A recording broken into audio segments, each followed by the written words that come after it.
Hi, and welcome to Still Evolving, where we explore the truth behind lasting performance and resilience. Rather than relying on superhuman ability or perfection, our conversation will highlight how real strength emerges through simple, intentional habits grounded in self-compassion, adaptability, and the ability to grow through life's inevitable setbacks. We are excited to welcome today's guest, Keith Fenner, with more than 25 years of leadership experience in global technology businesses, including Microsoft, Sage, and Diligent. Keith has a proven track record of building customer-focused commercial excellence across sales, marketing, demand generation, and customer success organizations. Whether at scale-ups or blue-chip enterprise software companies, Keith takes pride delivering highly successful global commercial go-to-market strategies that are aligned with company vision and product strategy. He is passionate about the disruptive opportunities that technology unlocks and translates these opportunities into outstanding business results, accelerated growth, and opening up new opportunities. Keith's expertise spans various software practices, including ERP, CRM, HCM, and GRC in virtually every industry, and as well as M&A activities and a successful tech unicorn sale in 2020. Please welcome Keith Fenner. Keith, welcome. Thank you so much for joining us. And I'm really grateful to have this conversation with you today. Yeah, no, thank you. I'm really looking forward to our chat. Well, why don't we just start off by kind of big brushstrokes? If you could share with our audience a bit about your journey and some significant motivators along the way, what propelled you into what you're working on now? Yeah, I mean, listen, born and bred in the UK, and then had a really interesting opportunity sort of in my early 30s to go out to Africa. Family originally from different parts of Africa, but what was really interesting that is, that's a big difference to where we live in the UK. I ended up in a country called Mozambique, in a town called Maputo, Portuguese sort of speaking town, and really kind of put myself in a very different position from that kind of comfort of the UK, driving up the M25 to go to work. You're now sort of trying to navigate the craziness of African roads and just totally indulge yourself in a new culture and still doing the same sort of stuff, right? Coming from being an accountant and moving into the tech world. But I think for me, that was all of those things I've done. And, that went from Africa to South Africa to Dubai, and then running businesses across even China, India, really across the Asia Pacific as well. So really been all around the world. And I think it built that kind of foundation of discipline, and that kind of led on to what I kind of call precision. So the two kind of grew out of all these different experiences I've had. So yeah, that evolution was a lot of fun. Fantastic. I mean, I could go so many different directions. I have so many questions for you. The first thing that strikes me, and especially, I have two young daughters who, well, they're not so young anymore. One's in college and one's a senior, but we've had to move, as a family.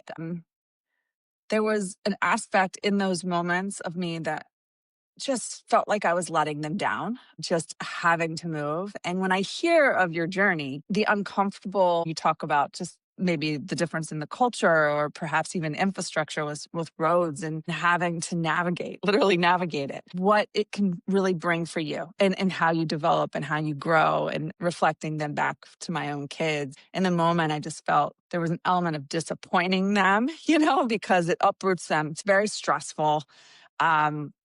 Especially when you're younger. But yeah, perhaps the flip side of it is the gift that maybe they had an opportunity to develop skills that maybe they would have gotten with another life experience. But certainly over those times, you do learn to kind of be really uncomfortable and yet still adapt and find what new could come out of it. So, I mean, I hear yours was less someone telling you were moving like I do my kids, but nonetheless, the stress that could come with that. Like, it sounds kind of smooth in how you describe it, but I'm sure there were some significant bumps along the way.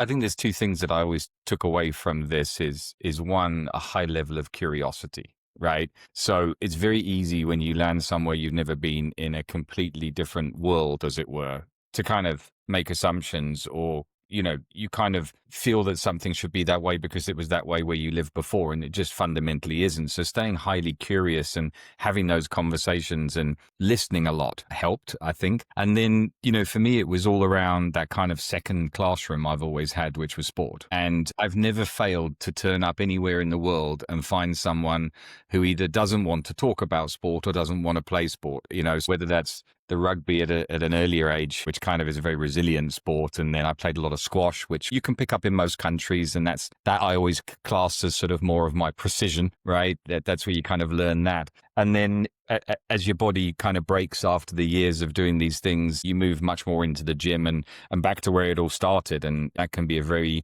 well, it's both humiliating, but it's also very rewarding. But I think if you take that curiosity and you always anchor on a network, which is something that you love to do, you will find other people that love to do that. And therefore you will start to create community, friendship. And then often I've found business outcomes at the same time. So the first thing I always say is be highly curious. Such a helpful reminder of the power that can come in that. So many times we're listening to respond rather than listening to understand.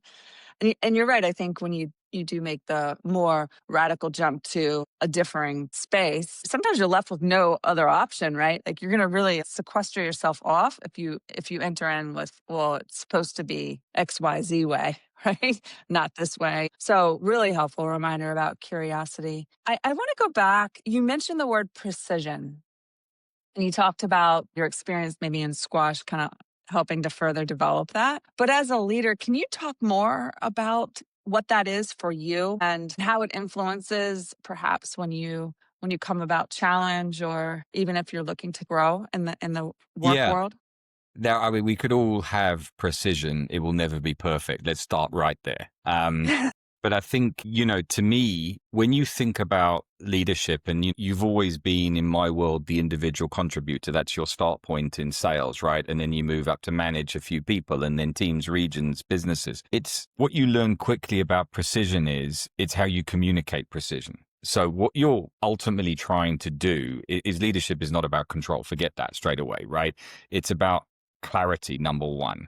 So precision and clarity come together, because if it's very clear and very precise what you're asking people to do, that's the clarity they need. And when you do that and cascade that across a business, you then get what I call the next phase, which would be the consistency. So once you're very clear and very precise about what you want to do, and people can measure it with KPIs and OKRs, it doesn't matter what the measure is, right? It's the precision, but it's also the communication. Because you can think you're precise, but it doesn't land well. Therefore, the communication failed. Therefore, consistency fails. And then what you end up doing is going around in circles, having more and more interactions that are still leading to the goal, or not leading to the goal you wanted, leading to the position you're in. So that's how I kind of link the two. The second piece of that is you've got to make it really simple, which is the hardest bit. Because it's very easy to make things complex. But if you want precision, you want clarity, you want communication to drive that performance, as it were, you have to stay very, very, very clear with what you're doing. Fantastic. With communication, when you talked about the disconnect, like you think you're communicating and you think you're being precise and you think you're being simple, and yet by what you observe in the process, you keep kind of coming back to, we're still in the same space and we're not achieving the outcome that perhaps we're driving to. What have you learned about your own communication style as a leader, or maybe you've evolved over time so that you are hitting that mark and the communication is landing and you guys are going and moving as a team? And communication here, there's the sender, you, and the receiver. So it doesn't all fall on you, but certainly as a leader, we do take a look at how we can adapt over time. Yeah, I always remember that phrase from college: you cannot not communicate. And that's a very powerful phrase. So if you choose not to answer, you're still communicating. So I think I always take a step back to try and listen. This has been an evolution and continues to be an evolution in everybody, right? Is as you move into new companies, you kind of have that storming, norming, forming setup that they talk about. That's the key point where your communication has to be very clear and understood. And I keep it very simple. I mean, if you are communicating with leadership, you will do that in a way that is very much linked to what they're getting out of the conversation. And I always use the very simple playback routine, right? So, you'll go and explain a few things, but then when you get to the meeting, and I do it highly repetitive for 4, 6, 8 weeks. And what you see is you lead to begin with and you gently pull back and then you watch them lead. And that's that kind of playback. So once we've covered something, we've all agreed and understood, tweaked and changed, then we go back and you'll see the natural leaders, which are the people that should be in those positions, just take that forward and start actually running that session for you. And then you realize you can pull back the cadence completely because that one's kind of done. And then the coaching happens on the level down? How are they going to do that with their teams and whatever? And that's where that whole sort of culture, that learning and development is really, really important. So, and it's how you manage and build those relationships. So I think for me, that's what I tend to focus on, is making sure you get that playback, as I call it. Once that happens, then you know that the execution will start to happen in the way you want it to. Such power there in modeling for the team and the newness of like how you want to communicate and how you want to set up that process within those conversations. And sounds so interesting to hear how when you model that, you see it trickle down over time. People learn like, oh, this is how we're running things. This is how we're doing it. Right. And they pick it up, internalize it, and start acting upon it themselves. Yeah, Where and did a you, great where'd phrase. you get that? Where'd you get that, Keith? That's years. And that's honestly being blessed with working for amazing companies, like Microsoft, who actually give you these amazing coaches to do your executive development, right? And it's always, especially with Microsoft under Satya, it's all about people and it's about culture. So we were heavily into that. So you can do all the training on methodologies and Challenger and all these amazing things, but they work very hard on your skills and making sure, that people leadership was really important. And I think, I always test it with, help me understand that. It's encouraging them to come back with, are we aligned now on what I said and what you said back? Help me understand that. Take me a little bit into that. And then you get that kind of clarity. But the other thing I always talk about as well is when you're doing these meetings, people worry about setbacks, which is really strange because since you were able to remember something, you had a setback, right? It was a setback. You need to take it as feedback. That's the way I always say it, right? So, every single week we have a setback here, there, or somewhere else, and we need to take it, learn from it. And again, that goes back to what you're saying. How do you communicate that back down? How do you make sure you get that message across and make sure everyone's there? So that is the hardest bit, but ultimately that's what gets the team working and starting to really perform. I love you underscoring the power of that. This is just this leadership skill. We were talking about communication, right? But any of the leadership skills arguably can be trained, right? And we go into perhaps our performance domain, whether that's tech or whether that's sales, and we do a ton of training and companies invest a ton in the professional development, the L&D around those specific performance domain skills. And yet when you're asking people then step into leadership roles, where no longer they are the individual contributor, but they're really trying to drive and optimize a team performance, a collective, it is a skill set, and the value that can come from coaching, the value that can come from formal learning around what are these skills that I need to, and how can I rehearse them? And I think all too often I hear, are leaders born or made? And it's like, yes, Yes, both. it's just like any other skill. There's some natural born talent out there, and nonetheless, it still is critical to kind of continue the training and the development of those skills. So I think, it's also reflecting on where you actually understand your skills are, and fundamentally, and more importantly, where they aren't. And if you take the chief revenue officer, I can show you 5 different styles of chief revenue officer who have been beyond successful. And the reason being is clearly they're gifted and talented and know what they're doing. But the second thing is they knew what they couldn't do. And a great example of that is a CRO would generally be on stage, communicating, energizing, whether it's internal or external. But I've known many CROs who are actually not suited to that. So what do? They just surround themselves very clever with people who are. And so again, it's looking both ways. That if you feel like you've got strength somewhere, great. If you don't, find a way to bring in teams that are really strong there, because ultimately it'll make you look better anyway, selfishly, I guess. I love it. Well, I think you're talking about the team. You're looking at your own strengths and then how you can complement it so that is that exponential return. And really the power that comes, we talk a lot about the power of connection, and you've really underscored that, right? Whether it was with coaching yourself, whether it's how you build your team, who's around you, and also the teams that you choose to join along your journey, right? I think now with the market, those getting out of college, it's tough. You don't have a lot of leverage. You don't have a lot of choice. You're trying to get in the door and start, scrapping along the way.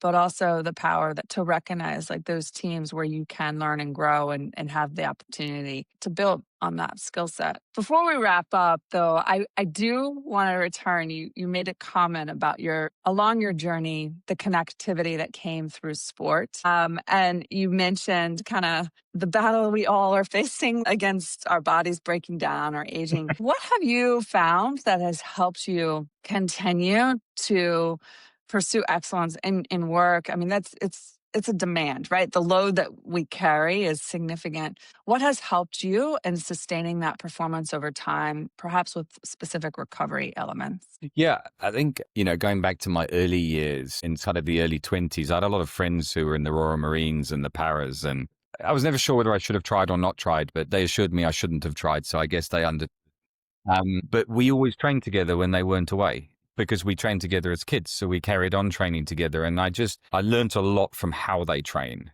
There will never be an excuse. There is always an activity. It doesn't matter what the circumstances, they will find something and actually make it genuinely very enjoyable, also very hard. So I think for me, it's that trust and shared purpose that comes from that sort of camaraderie you get around sport. And then if you've done it for decades, it becomes almost your meditation, right? So I think that I see a noticeable difference in myself that the mental noise hasn't been cleared out with the physical activity. So keeping that physical activity doing gives you that recovery. It doesn't have to be the same thing every day. It doesn't have to be, it can be team, it can be individual, whatever it is. It's making sure that you get that physical effort in. And for me, that's kind of a recovery habit I've always used. It doesn't matter if I travel, I don't travel. It's kind of the first thing to get done. And then you kind of setting yourself for the day. And I think that's been really, really important. And that connected with me with the foundation that I work with that I kind of feel very, very close to because it comes again from sport. And it's a foundation that was born in South Africa and in the time of Nelson Mandela, Make a Difference Foundation. And we use sport because sport in South Africa is huge. So sport is something that people, all businesses, all people can resonate to. And when you kind of link that to a World Cup victory that changed the whole country, the whole nation, I mean, that's a phenomenal bit of power that you can use for good. And we basically look after children through their entire education, but the key difference is they get a mentor. So not just saying, I'll cover your school fees because you're really, really gifted. It's we're going to do that and we're going to take through your whole journey and we're going to have a mentor with you on that journey to make sure you succeed. So again, it's kind of, yes, it's linked to the training, it's linked to the sport, it's linked to the camaraderie, but also it's that altruistic element of giving back and making sure that you do something back into that community. And working with people like Francois is, a masterclass in someone who can be incredibly decisive, but deeply human at the same time. And that is, I mean, you just sit back and every time you learn something new, right? So that's how I kind of think of it. And the fact that it all kind of connects together, the training and the sport, and that helps you with your work. And at the same time, the giving back and the supporting is really very, very wholesome at the end of the day. Wow. Thank you, first off, for the support and the work that you guys are doing. I'm reminded, you'll hear the expression about how sport can build character and all that sport can bring. I think what gets missed in kind of that surface bumper sticker slogan is that it really comes from the connection and the meaning, and to have the mentorship woven in. It's not just about kicking the ball into the goal, right? It really comes from feeling such a strong sense of belonging and connection and a purpose together. And then having someone to the right and left of you who is looking to help lift you up and grow, and to have that mentorship throughout sounds amazing. Absolutely amazing. So thank you. Yeah, and it's really cool because the deal is, I mean, it's called Make a Difference Foundation, and the kind of tagline, as it were, that we always talk to everyone about who wants to come and be part of it is, you're allowed to leave, go study in Harvard, go do what you want, but come back to South Africa and make a difference. And that's where it comes from. And that's very powerful because you're saying, I want to change a country, a nation, and you can only do that through education and leadership. And that's what the foundation's all about. So yes, and the great thing is you link it to sport and that creates a much broader community, and it's really thriving after sort of 15 years, I think now. That's fantastic. Fantastic. To wrap up, Keith, we always like to leave our audience just one immediate actionable takeaway. I could sit and talk more about your journey and these lessons learned and what really helps you be impactful as a leader all day. But some people really want to know, okay, what can I do? Today, I want to be a stronger leader, make an impact, perhaps overcome a challenge? What helps you each day? It can be a very small, actionable behavior. What helps you stay grounded or be impactful in your role? Yeah, I think I will say I try and do this. Let's be very clear. Because, you always listen to these things and you're like, how does someone get all that in their day? You know, 100%. do truly believe that I'm an early morning person. So I go get the gym done. I have my walk with the dog. I get that kind of, there's no devices, right? This is my time. I Yeah. don't listen to music when I train because that's just how we always used to train, right? And then I come back and I really just look at writing down if I can get to three things. And I really want to try and get three things very clear in my mind, which is really, and I tend to link this very much to the family and stuff is, what am I grateful for? Let's actually call out something that you're grateful for. And then I think about, again, what we were talking about, leadership. What can I improve on? And that's often that's a very short-term reflection because it'll definitely be something in the last day or two that you thought, I could have done better there. But if you don't write it down, that's kind of, it cements it in your mind. So I try and do that. And then the piece I get right every day is I connect with someone new every day. So whether that is someone that you've met at an event or in your network or whatever, and I'm not talking like cold outreach, I'm trying to get business from someone, Yeah. just Yeah. connect with someone new every day. I'll leave you with, I did have an exec coach a year or two ago, phenomenal man. And he said to me, what happens if there's a one-way street and the car stopped and people are unloading all these boxes to put in their house and you can't go anywhere? What are you going to do? And he said, I'm not sure I follow you. He said, well, you can either sit in the car and get really irritated, or you actually get out the car and you go and help the people and it gets you to where you want to go quicker. And if you actually think through that, that's what I go on the improving. It might not even be in business. Did I help that person off the tube because they were struggling, right? Did I carry a bag because someone was struggling? Or do I look back and say, I could have been way better in that meeting, how I came across, and I need to improve on that. So it doesn't have to necessarily be in the workplace, but that's the thing I try. Let's put it that way. Love it. And not to be too tagline, but that is still evolving, right? Like the list that you just came up with every day, there's a deliberate process by which you're reflecting and you're looking at ways where you can adapt, make shifts, and keep evolving. So Keep thank growing, you. exactly. That's what it's about. I love it. Yeah. But yeah, that's the personal ask. You're right. I love it. Keith, thank you so much for the conversation, for you sharing. I appreciate the realness and also just the valuable lessons learned. So thank you so much. No, my pleasure. Thank you very much.